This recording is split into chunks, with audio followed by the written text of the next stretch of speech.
ایک اور قرارداد کے لیے میں ملتمس ہوں جمعیت علماء اسلام ضلع ٹنڈو محمد خان کے امیر حضرت مولانا سید محمد ابراہیم سمرو صاحب کو کہ وہ قرارداد پیش فرمائیں۔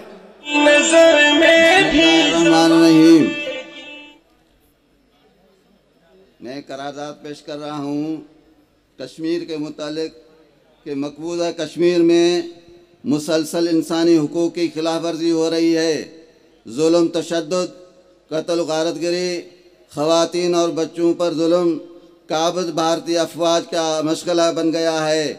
عالمی برادری، اسلامی دنیا سمیت پاکستان کے موجودہ حکمران عملاً خاموش تماشائی کا کردار ادا کر رہے ہیں۔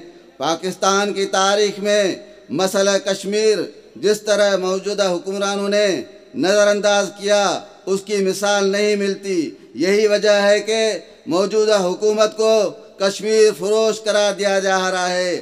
آج کی کانفرنس کے شرکاء کشمیری عوام سے یکجہتی کا اظہار کر رہے ہیں اور عالم انسانیت سے مسئلہ کشمیر کو کشمیری عوام کی امنگوں کے مطابق حل کرنے کا مطالبہ کر رہے ہیں۔ کیا آپ کو یہ مطالبہ منظور ہے؟ دونوں ہاتھ فضا میں بلند کر کے کہ آپ کو یہ مطالبہ منظور ہے؟ جزاکم اللہ خیرہ۔